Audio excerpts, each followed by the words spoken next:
All right, folks, welcome back to another episode of Not Funny Guys Presents Andor Season 2 recap commentary. I don't know what we're calling it. We're just kind of making it up as we go. But we are now in the penultimate arc because we've been doing 3 episodes every week. We are now up Mhm. to episode 7, 8, and 9. So let's jump into it. This is some really interesting development.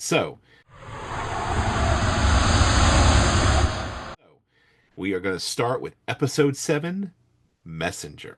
Now, real quick summary. I'm going to change it up this time because I think we're going to make it a little bit more interesting. So we have now shifted our action to 2 BBY, or BBY 2 as they keep putting it. And we Mhm. now find that the rebels have now formally established their base on Yavin 4. Cassian and Bix are basically living there. Basically, rebels are kind of filtering into this place as kind of like their permanent base for the moment. He sort of seems happy, like he seems to have sort of taken a step back from working with Luthen and this sort of never-ending fight. And he sort of seems to be at peace when Willem or Will shows back up. He's been out there. Last time we saw him, he was snorting fumes with Saul Guerrera, but he is there basically because he's got an insight that Deidre Miro is on Gorman, and he Mhm. wants to go and assassinate her. Cassian's reluctant to get involved, but he will go eventually. Bix introduces him to a force sensitive healer, and she tells him that he's a messenger and that he has someplace to be. And it's weird because I feel like there's all kinds of homages to like Han Solo and other people who have like resisted the idea that the force really exists. And Cassian sort of seems to be in that same category of Mhm. like, a doubter. He does eventually go. Of course, he goes with him to Gorman, where things have really started to get intense. Like it's the whole plaza looks differently. I just watched the Screen Crush breakdown of this, and it was really fascinating. They take what they're basically Empire starting to really just take what they want from the planet and really like crack down. There's media there, kind of giving like a spin for the dark side of the Empire. Mhm. Deidre tries to warn Cyril to be ready to leave, but he's having doubts. And as they said, I think they said this over on Ryan Airy said this over on Screen Crush, that he's kind of gone native a little bit. Part of him has come to identify with the people. And of course, Cassian and Will get there while we find out that Vel, Mon Mothma's cousin, goes to speak with Bix. She's apparently come and taken her own step back and is now kind of doing intake recruitment for the Rebel Alliance or growing Mhm. Rebel Alliance. So that's basically what this episode. So we're setting up for really the next episode. So any initial thoughts? It's good. It's definitely a setup episode. Yeah.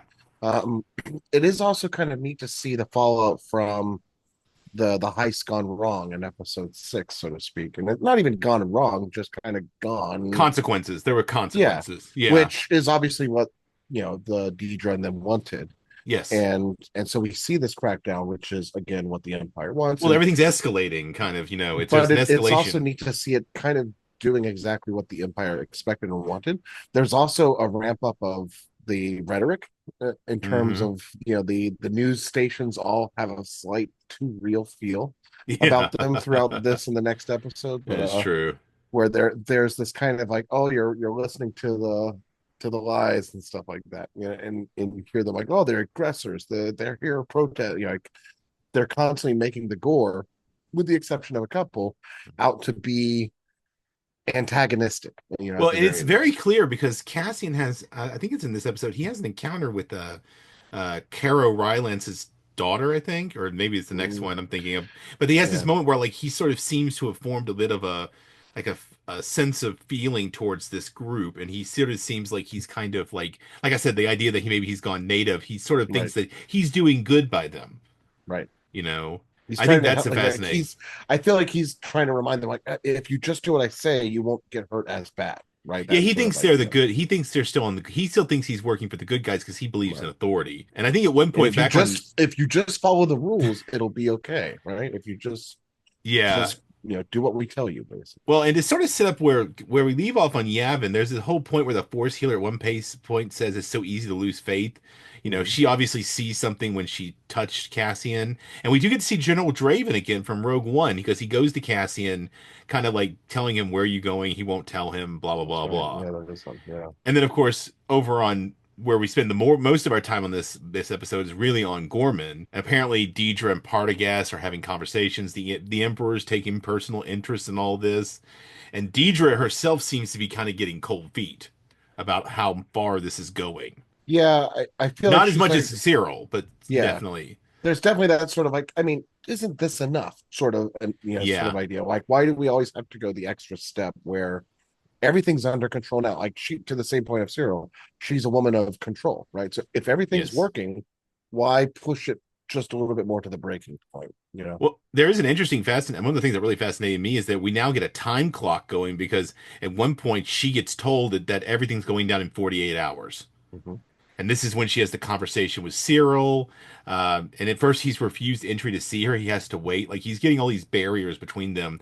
And there's a Captain Kaido who kind of seems like a real sociopath who's coming to kind Yeah. of implement everything. Mhm. Do you feel in her discussion with Cyril that she's lying to him? Well, I think she's trying to protect him. She's lying to protect him because she's still keeping him in the dark, is what Partagaz told her. Right. She tells him to pack. They're leaving soon. She kisses him as kind of a way of like reassuring him.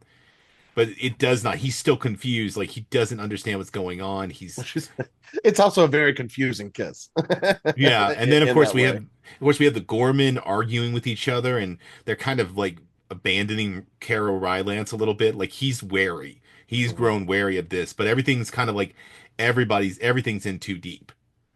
Everybody's way too deep, Yeah, for this whole thing to go any other it's way than it's I in think motion, right? the Yeah, inertia is in at this place. point. Everything's going to this moment. And then of course Will and Cassian arrive on planet. I love when Cassian was sort of showing off his flying skills in the U-Wing and like terrifying Will. That was Yeah. hilarious. And Really then shows off his pilot ability, so to yeah. speak. And then when they sort of part, he's been seeing that Drina girl or whatever, Teen, I can't remember. I think I've been saying her name wrong the whole time, but I think Drina or something like that I've sounds seen right. it two different ways, but I just Mm. remember Will's now shacking up with her. So Mhm. basically, yeah, I thought that was kind of funny. I was Is like, she oh, Gore? okay. Yeah, she's Gorian. Yeah, Yeah. she's a Gorman. And when they part, they do this whole stone and sky thing, like, back on Ferrix. And then there's a whole thing where he goes to the hotel and he has an ID, but they're gonna check it. And the bellhop from back in like whenever he was there last time, I think in I want to say episode 5. Yeah, yeah, it That would have been he's now a five clerk. He's now because gotten a promotion, and he mhm, recognizes Cassian and kind of is trying to help him evade detection. mhm, That they'll be clocking him and everything like that. And he's now also in the argument meeting. He's now fully a member of the Gorman Front. right. They're trying to keep like a lock. Like he's in a room that lets him see Deidre's office, which I Well, thought was really he's there to assassinate her, yes. And I right? I think he's mean, got yeah, himself a he's really interesting spot. But then so he's trying there's a to see her movements, track her, her patterns, if you will. yeah, and then but like a promenade above him where Hmm. they're like stormtroopers, so it's like he's weirdly trapped in kind of a box. Where Well, it's like, can he I go think through that this? Can he not? the way I read that was, and it plays out beyond there, is he wanted to do it, but he can't do it from the balcony now, Yeah. He right? The can't. He balcony has to was the find a new perfect spot. spot, and now He's he got to can't do it from improvise. And I do like the fact that when Will and Cassian finally get their comms up and working, they do like the whole weather metaphor. Like they all have there. these little code talk. And I like when he pulls out the false bottom of his suitcase and starts putting together the rifle. I was like, oh, that's a nice spy trope, Hmm. Yeah, And then it's very spy this episode. of course we kind of the last place I kind of know. So we also float over to Coruscant, Hmm. where Mom Mothma and her assistant get a drop off. She wants a new driver. She's sick and tired of kind of having to dance around. They got the ISB spy, who's obviously her driver. And then if we see some news reports about an attack on a naval terminal on Gorman, blaming it on the terrorists when they're in the Senate building, and it's obviously that everything's kind of escalating. And she meets up with the Gorman senator. The senator thanks her for all her help and assistance, and he really does speak kind of like he's a dead man walking. Like he already knows it's too late. Like the inertia, the momentum of Right. everything will not. Well, I think he's been part of the system long enough to recognize when the system has their sights on someone, Hmm. the emperor is going to get their way. It's a matter of influencing everyone else now. He's not going to Yes. influence the brass. Oh, He's it's not too going to late. It's change like the it's too motive. late for that. It's really Right. just too late.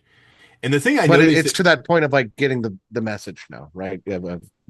Tell our story, yes, if you yes, will. and that's Yeah. kind of what she ends up doing. So Right. one of the things I noticed is we move off of this episode into episode 8. We're Hmm. actually almost exclusively going to move away from Coruscant.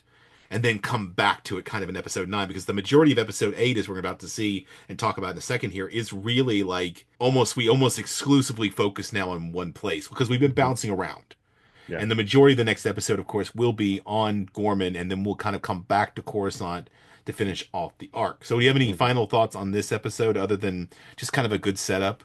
Yeah, good setup, some good hissing between, characters and stuff to kind of get them inspired or, set their mind Well, and straight everybody's and so tense. Like even Deidre yeah, and Cyril, everything's like tightening, and like that right. idea of momentum. Like everything has gotten out of hand. It's on its own inertia now.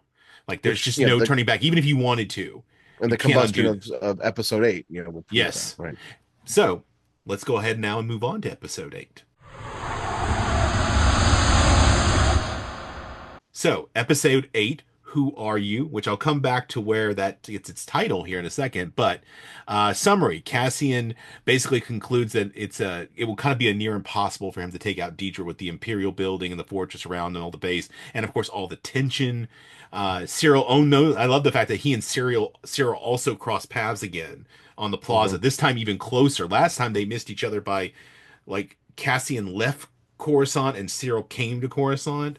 So they missed each Yeah, other in but terms of now they're on the same transit. steps basically. Yes, they literally pass each other so close now. Hmm. Cassian, of course, immediately is starting to realize what's going on. Like it's very obvious the way they've moved the barricades. They're setting a trap. Of course, one of the soldiers deliberately sends Captain Kaido actually sends out the inexperienced unit, who we did see in episode 8. I'm sorry, episode 7, arriving on scene very green, Yeah, and that was contrasted with the sort of purposely, the purposeful rebels arriving on planet versus these kind of clumsy green suits. Yeah, they're sent out on purpose. This right. was The all green done. the green kids are purposefully sent out Hmm. because they know they're going to fail, right? Essentially at holding the line. And then Cyril comes to see Deidre. He figures out the truth. There's that one point where he literally gets put into a like a holding room, and there's a bunch of KX Hmm. droids, and he's like, okay. He figures it out. He's like, mm-mm. So he like confronts her, and that's a really disturbing scene Yeah, where he just yeah, like loses, like he's lost everything. He's losing all his. But he tries to choke her, and she basically he makes her confess, and yeah, so but then this causes him to leave. And right. right when everything is starting to escalate, then all of a sudden the Gormans do something unexpected. They kind of start singing, which I thought was really fascinating. And that's almost like it's detention. It's like it's almost detensioning the whole situation. But then, of course, the ISB has a plan for that. They have a sniper who Hmm. first thing he does is shoot one of the soldiers, Right. basically inciting a riot, causing them to basically set off a slaughter, where the troops are fighting. And then as everything starts break, they send in the KX units. The Imperial droids are basically sent in to kind of mop things up. They start killing people. Mhm. They threw Enza, Caro Rylance's daughter, like just Well, they tossed base her. as soon as the assassin thing happens, it's a fire at will scenario. I think Yeah, they it even becomes a fire at say, will, and then they yeah. kind of once they start And scattering you've already people. had the stormtroopers essentially Yes, boxing people in, so it's yeah, and they've they really basically created yeah it was a a kill pin. firing, yeah, Yeah, it kill was like pin. a Yeah, kill box. They basically made a kill box. yeah, It's what they did, and it's amazing anybody that got out there alive. I mean, most of that's the actually Roman my front thought. Yeah, does not, to yeah, be honest. Most of it's them, a I mean, Enza massacre. literally Yeah. gets thrown by that droid and it kills her. Like it Hmm. just tosses her. And of course, Kaido has to wait until Partagaz calls Deidre, and she has to kind of give him the order. And then when Cassian is trying to escape and trying to find Will, he is actually saved by the guy who screwed up in episode 6 and got Senta killed. He Hmm. redeems himself by taking one of the Imperial transports and ramming the KX unit. Yeah. But before that, actually, I jumped ahead there. Before that, Cyril spots Cassian, Hmm. and they had that really nasty bar fight Yeah, that is it's a just good one. It's a brutal. knockdown drag out. It's a really brutal one, and I love the fact that right when Cyril's like has him, he's and Cassian goes, "Who are you?" Because it's kind of funny to think that this whole time Cyril has obsessed over Cassian, but to Cassian, he was just some jackass in a uniform, Yeah, you know, who he he's meant basically held nothing a to him. gun to the back of his head on Hmm. Ferrix. That's it. Yeah. He was not memorable, and I think in a moment that you had to see the look on Cyril's face, like it's just shattered him finally. Like, what? You He don't know looks who I am? completely Yeah. shattered. Yeah, it's like your nemesis has no idea, and then of course he gets killed because Carol Ryland shoots him. Shot in the head. Yeah, and I thought it was interesting because Which, earlier in that same episode, Caro had confronted him mhm, when he was in the crowd saying, "This is your fault." yeah, Like he yeah. tries to warn everybody off too late. Do you Um, do you feel like the moment of violence from Cyril against Deidre earlier is there to hammer home that he is a bad guy, that he's not I don't good? think he's a bad guy. I have not watched it, but one of the channels I like to watch, Generation Tech, he actually has a video and it's titled "Cyril's Not a Bad Guy." I mean, he's just unfortunate Ooh. guy. I mean I think that's not he's a great messed. move on his part to be No, I choking don't. out Deidre. I think he's obsessed. I think what he is so deadpan a believer in the law and order of things, and he's now learning that all of that is BS. Yeah. It's all BS. It's all whoever's at the top can change the rules, and I think to him that is such a violation of everything he believes in because he truly believed in the system, and the system has now shown him we don't care about you, we don't care about what we say we're going to do, we're just going to do what we want to do. It's the Hmm. idea that over absolute power corruption kind of thing. And I think that's one of the reasons why he snaps at Deidre because it's the very clear observation that she's been lying to him. He's been manipulated again, and this time he's been manipulated by somebody who he basically is the only person, and I'm He pretty sure trusted. she's the only Yeah. person, he's the only person she's ever loved, and she's the only person he's ever loved. And Mhm. so, that's just such a deep level of betrayal. And that's, I think, what makes him snap. And of course, we had the confrontation. Caro kills him, kind of putting Yeah, him but out of his misery. But of course, speaking back to when the guy from the Gorman Front guy who accidentally killed Cinta saves him, they also recover the KX unit droid, who we'll see later. And he takes that. But I really liked when Andor is Cassian's driving away, Mhm. and the tear in his eyes, he hears the resistance radio, and Yeah, that's actually how we know Drina is still alive. That's and Willman goes off to find her and everything, now we know and how the kind of bad it everything is, breaks basically. down. Everything's breaking down. Yeah. But Though I did like what did you think of Deidre's response and her kind of the shaking oh, comes she back? I has mean, that PTSD moment. yeah, That pure like but she's it's kind of broken interesting. too. It's happening still to her, but this is essentially a Ferrex moment, but reversed. Yes, it is. Whereas the Empire was caught off guard with Ferrex and they essentially lost. This was a moment where they essentially went through the same, rigmarole, but successful, Yes, in the empirical sense. yeah. Empires. I am now right. Cyril dies in the Gorman massacre. Hmm. I called that one. But secondly, we're now going to see, I guess, in the final arc, what's going to happen because I know from the trailer scene that she shows up in Luthen's shop. Taking some notes of what I did think of some interesting things. One of the things I noticed about just the details on Gorman is that the whole layout of the city has a very Italian vibe to it, where everything kind of seems to be working. In Italy and visiting Yeah. there myself, all the places, most of the older towns have the church on the hill, and the town surrounds them. In this case, on Gorman, when you kind of come in on that scene, you can see the whole town leads up to the plaza. Hmm. And now what you have sticking out of that plaza is that Imperial armory that looks Yeah, so that's unnatural. atrocious. Yeah. Yeah, and like I sort of saw like elements of like a French and Italian kind of like Northern Italian kind of Mm. vibes going on here. Of course, we also I'm looking here at some of my notes. The whole rumors, apparently the mining rigs have already landed and people are figuring this out. And this is how like Carol Rylance and people get tipped off to what's going on. And this is what's causing the escalation. But like when the Gorman people take to the streets, unlike the people at Ferrex, where we saw this at the end of season one, I thought it was very telling. This feels more like French Revolution-y, you know, a Yes. little, or maybe Yeah. not. I mean, not the primary ones like 1789. This feels like one of those, like the one of the ones in like Les Mis, one of the ones that fails. You Yeah. know, Yeah. it has that kind of element to it. And the people are chanting. They're out marching. They've got horns. And of course, like apparently now everybody's finding about the mining rigs and like Caro. This is when Caro Rylance has that whole confrontation with Cyril as the crowds are going. And then apparently the Gorman Front is preparing. They've got guns and Molotov cocktails. Hmm. And of course, the news is still not reporting things accurately. They're talking about rumors of a general strike. Oh, I was gonna say, Rylance even tries to warn his daughter Enza that's a trap. Yeah. Like he's Yeah. finally put it all together. Like the words of Andor, ironically enough, have come to make him realize, oh, we don't stand a chance. We're dooming Well, yeah, ourselves. Like, everything he warned them about is like, yeah. this is all coming to pass. But I think it's really interesting is that there's a scene where he's talking to the clerk and the bellhop, and the bellhop tells him rebellions are built on hope.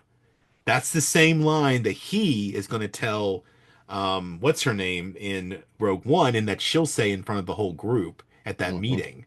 So that whole idea, this is where that line gets implanted. And And of that course, bellhop kills himself or Oh yeah, he sacrifices thermo himself. he warns away those guests, Yeah, and he's then he like, you might throws a want to thermal leave. detonator at the door. Yeah. So he basically suicide bombed himself a little bit, but at Hmm. least he didn't take innocence. He tried to get innocence out of there. Yeah. And of course But we he have those did it tight. knowing that it would open up an escape too. Like he Yes. didn't just do it to kill people; he did it to help people, Well, yeah, which because is an When important part Kaido of it. orders all the exits closed when he's basically Right. springing the trap, and I thought it was really fascinating the escalation and when the TIE fighters are flying over, it's just building the tension.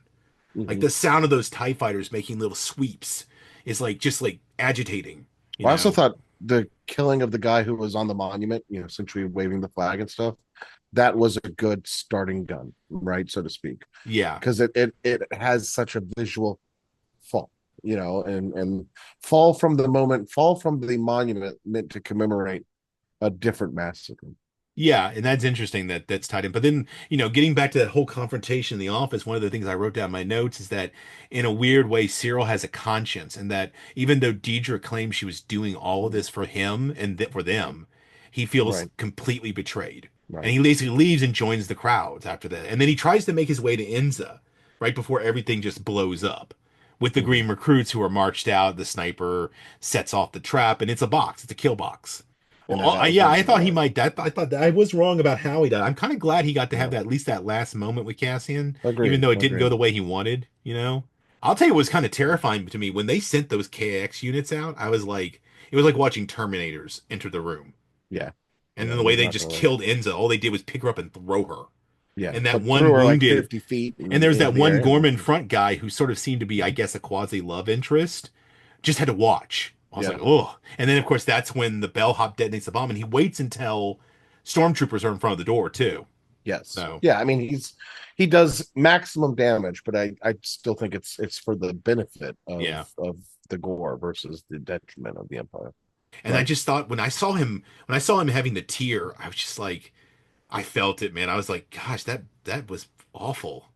Yeah. Like you just felt like it was just breaking you. And even Deidre, who's on the other side, seems that she's breaking down. That's when she goes in that private comms room and she's like trying to pull her collar away, Hmm. you know? Well, you get the sense that Andor. I mean, it's been how many years now? Like, I mean, only two, but how many missions for him? And Yeah. he's constantly seeing, "I'm telling you, don't. I'm telling you, don't," and then they do. It like Right? it keeps Probably. getting Like, worse. It feels like it's yeah, getting worse. yeah. It's Oh, uh Clea. Leia, yeah. What she says, oh, Yeah, the like next episode. Yeah. yeah, it's too hard. You can't do it. Yeah, like Yeah, basically mocks that's him. in the next But episode. But but it's kind of to a larger point of like, yeah, it's this. I mean, I don't want to keep spoiling the next episode, but this is Welcome to the Rebellion. It's gonna fucking yes. suck. You're gonna Well, be fighting for sunrise. You'll it never just get to shows you see. how ugly it is. But I mean, and then the fact that Edie Karn is seen watching this on the news. Yeah, but it was really sad to me was the fact that it made me think of what the difference must be like for something like us to see things on the news and to like put those people who were there. Right. Like I thought of like Gaza, Ukraine, things that are going on right now in the world. And I thought, oof, this feels close to home in Yeah. a way like Yeah. that it's kind of putting a light back on us that says you don't really know what's happening. And then of course we get played out by this really sad anthem Well, to it's also emphasize. yeah. Well, which was I think the same as the Gorman song that we were singing. Hmm. Can't remember her name, but Cyril's mother crying at the end. Kind of to your point, I think it's a good note that no matter who's at war, the mothers on both sides will come, Yes. right? Yes. And I think that is easily forgotten sometimes, to your point. And I think that this did a good job of showing, even though she was always such an antagonist herself Hmm. against Cyril, you Yes. still feel bad for her and her loss, Well, and knowing that that's it kind all of came from love in its own way. yeah, and it kind of contrasts with Carol Rylance, who last time we see him, he looks like he's locked himself in his business. Yeah, he's And he's lost his just mind defeated. almost. He's on the floor, Yeah, just he's a broken. broken man. Yeah. Yeah. All right, folks. So that brings us to the end of episode 8. Now we move on to, as Eric has already told us, Welcome to the Rebellion. So, Which great line, great title. oh yeah. So episode 9, Welcome to the Rebellion. So we're now back on Coruscant, and we do spend, I think, oh yeah, the vast Pretty much majority. We hop whole. over to Yavin at the end, but we're really Yeah. on Coruscant. Gorman has now happened. And so Mhm. we find Mon Mothma and The Bail Organa. Gorman has literally just happened though. It's the next morning, Yes, it basically. literally is like the next morning. So Bail Organa and Mon Mothma are talking. They see the Gorman Senator being arrested. The Empire, of course, is feeding the galaxy this narrative about what happened, and of course that leads to what goes down the Senate floor. Cassian kind of is at this point where he just wants to wash his hands of all this and leave, because one of the other things I think I got brought up in some of the things I watched about this is that one of the things that makes him so resistant to the Force is that he doesn't want to surrender his own agency to the cause. He is Hmm. still very resistant about that, and this is when kind of Clea gives him that whole kind of kicking him in the back in the teeth for it Yeah. thing about, they're going to get him as a media person, and his job is because they know that Bail Organa's team is compromised. And so Hmm. he'll be the one to get her out of there. She finds the bug in her office, smashes it. The ISB realize that she's destroyed the listening device, and then they start paying closer attention, and they Which is have a such a plant. great little scene. Like Yeah. it really creeps you out that no one's listening. Well, actually, he's Yeah. listening to, and when he puts the thing down and it's listening to essentially everyone, and he's just Oh, waiting yeah. for a buzzword, is what it feels like. You know, you're like, Yeah. oh, that's And then creepy. like Oh shit. Supervisor Largette has to come in there and kind of supervise and manage things, Hmm. figure out what's going on, and then of It's course also a great Bale's. show of the bureaucracy of the empire. Yeah. This one comm goes down, and eight people have to huddle around. And go, is it down? Yeah. So now we start ratcheting things up where we now have to make sure that Cassian is able to reach Mon, her fellows, and basically her fellow senators. And of course, when our conversation with Bale tells her he's staying. He's not running yet. He feels he needs to stay and stall. And then she goes and gives that really just badass speech where she basically denounces Palpatine as the monster.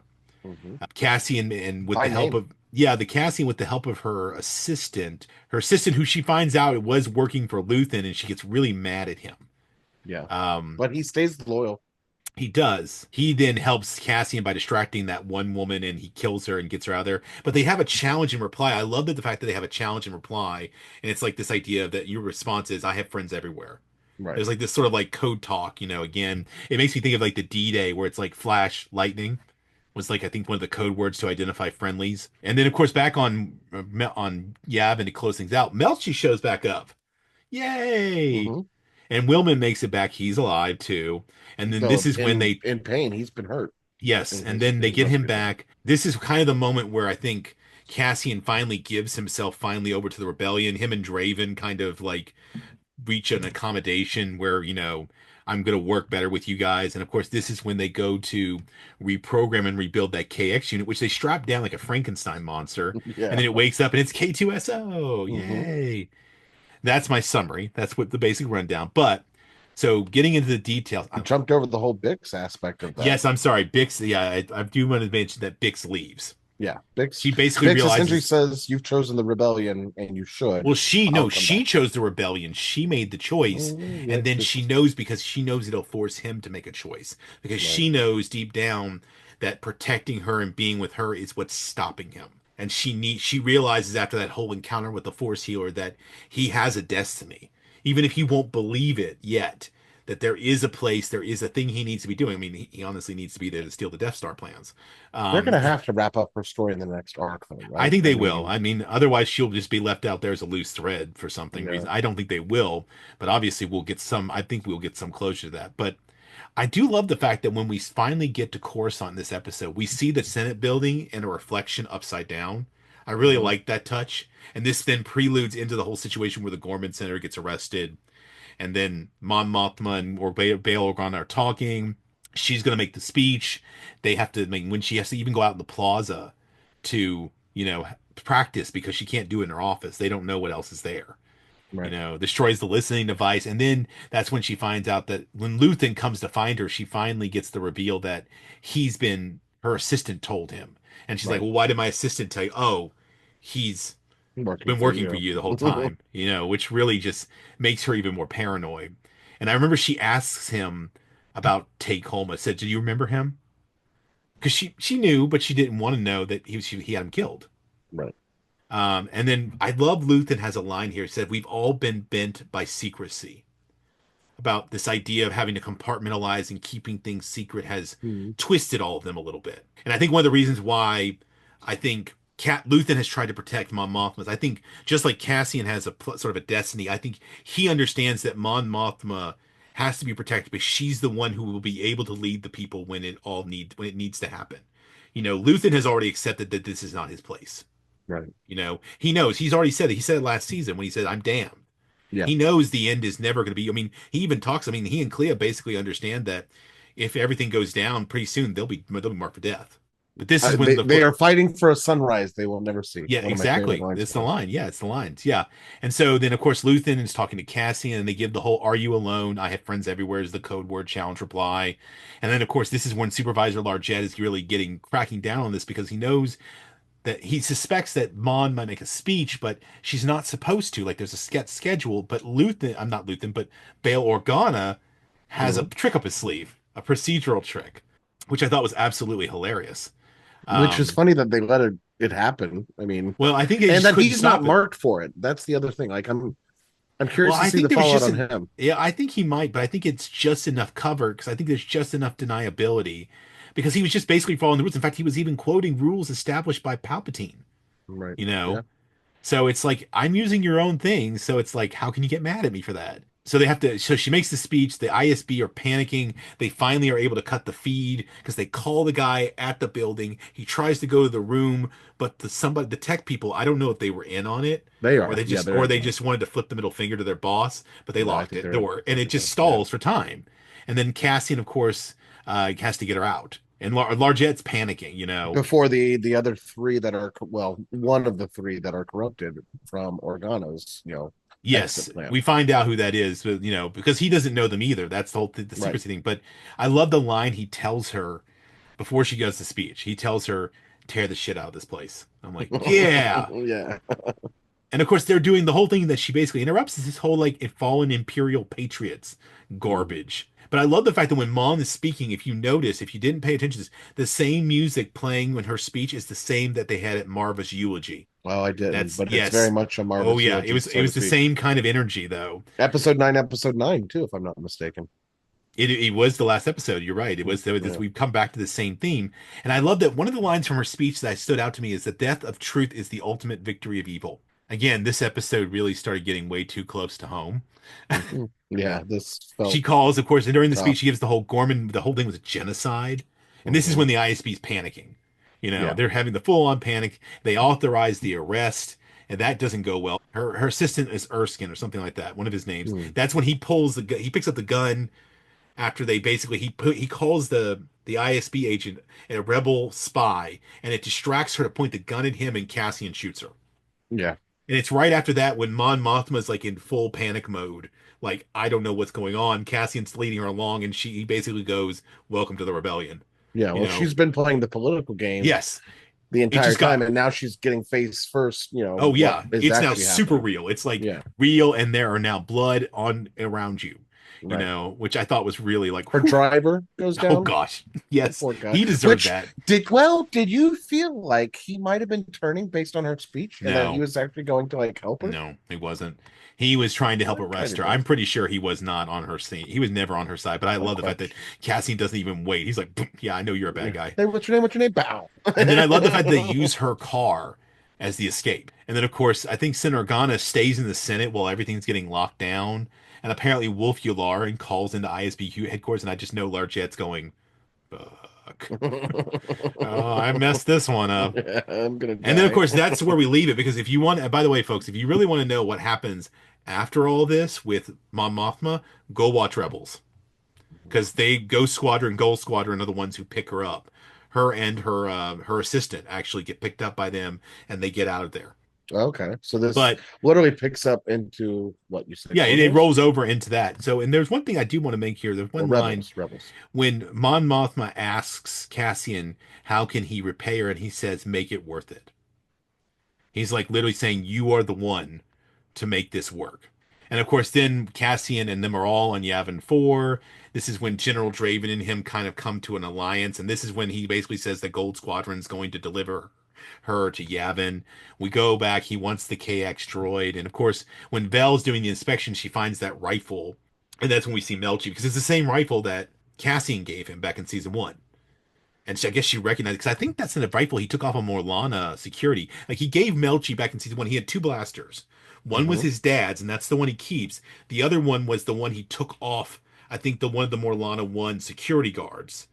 So he had two, and he gives the extra one to Melshi. And I think that's what I didn't catch the markings on it, but I'm pretty sure that's the one that she's inspecting. And she goes, "Who's right? Whose is this?" And this is when Melchi kind of sticks his head up. And of course, Bix will leave, and then we go to see K2SO come to life, and it's like, "Aw, Yeah, our that's friend is good. back. We love Which Bix K2." leaving is really a good sad moment. It's also another sort of Ferrick's speech moment of A little like you bit, have though maybe more tied to the Luthen of first season speech. Like you have to do a little this, bit, yeah. of kicking And then the she says, Imperial "When it's guy at that over, point. they can be Yes. together." Basically, Mhm. But uh, she's the way they play that though with the visual is she's crying when she says that because she yeah. knows that day won't come.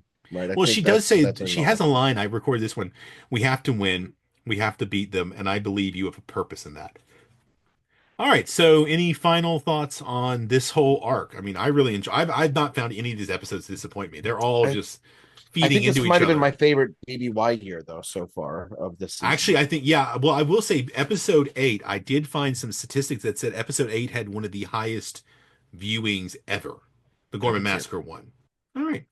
Just Well, forgetting. folks, that brings us to the end of our episode 3, episodes 7, 8, and 9 of Cassian Andor season 2. We have one more episode to go.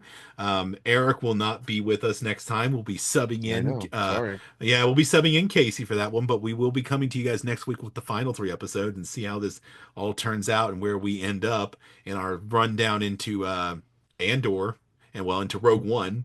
Mm-hmm. So maybe I should review. Maybe I should do a review on the YouTube channel of that one to finish us off. Yeah, We might might want do to that finish it. before I jump into Red Dwarf. So if you don't know, folks, I'll go ahead and hint. If you're listening to our main Off the Reels podcast, which you should, Not Funny Guys present Off the Reels, you should be checking that one out. But in that one, we have been hinting at the fact that I will be moving on to take on the sci-fi cult British classic Anglophile inside of me loving PBS NPR public access TV show Red Dwarf. No, it's not all of those things, but it was something that I watched on PBS back in the day. So thank you for all that. And for those people out there trying to defund it, I don't like you. So, all right, folks, we'll see you next time. In the meantime, keep it not funny. Say not funny, guys, again. Not funny guys again. No, can you say not funny, guys? Not